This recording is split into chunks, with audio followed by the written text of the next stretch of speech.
আজি 2 বছৰ পিছত প্ৰিয়ংকাৰ মোবাইললৈ অভিৰ ফোনৰ পৰা এটা মেছেজ যায়। আপোনালোকক মোৰ পৰিচয়টো দিলোঁ। মই অভি। মোৰ গাৰ্লফ্ৰেণ্ডৰ নাম প্ৰিয়ংকা আছিল। আজি 2 বছৰ আগত প্ৰিয়ংকা আৰু অভিৰ লাভ ষ্টৰিটো খুব ঠিকেই চলিছিল, কিন্তু এদিন হঠাৎ অভিৰ ফোন, মেছেজ, কল চব বন্ধ হৈ যায়। অভি যেন নিষ্পতত হৰুৱাই গ'ল। আজি 2 বছৰ পিছত অভিয়ে প্ৰিয়ংকাক কল কৰিলে, কিন্তু প্ৰিয়ংকাৰ কলটো ৱেইটিং আহিল। তাকে চাই অভিয়ে প্ৰিয়ংকালৈ এটা মেছেজ কৰিল। মেছেজটোত লিখা আছিল, তোমালৈ মোৰ হৃদয় ভৰা মৰম, আশা কৰোঁ তুমি ভালেই আছা।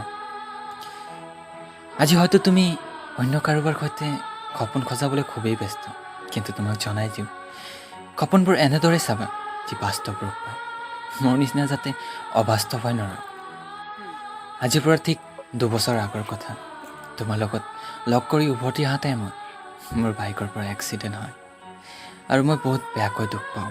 আজি 2 বছৰ পিছত মই সুস্থ হৈ তোমাক কল কৰিলোঁ, কিন্তু তোমাৰ কলটো ৱেইটিং। আচ্ছা, বাদ দিয়া। য'ত আছা যেনেদৰেই আছা, মাথা সুখী হোৱা। প্ৰিয়ংকাই অভিলৈ বহুতবাৰ কল কৰিলে, কিন্তু অভিৰ ফোনটো ছুইচ অফ। এনেকৈয়ে প্ৰিয়ংকাৰ জীৱনৰ পৰা অভি বহুত আঁতৰলৈ গুচি গ'ল। নমস্কাৰ বন্ধু বান্ধৱীসকল, আশা কৰোঁ সকলো ভালেই আছে। এই কাহিনীটো আমালৈ লিখি পঠিয়াইছে আমাৰ ফেচবুক ফ্ৰেণ্ড, যাৰ নাম হৈছে অভি। তেন্তে আপোনালোকৰ মাজতো যদি এনেকুৱা কিবা লাভ ষ্টৰি থাকে, তেন্তে আমাৰ ফেচবুক পেজত শ্বেয়াৰ কৰিব পাৰে। আজিলৈ ইমানেই, ধন্যবাদ।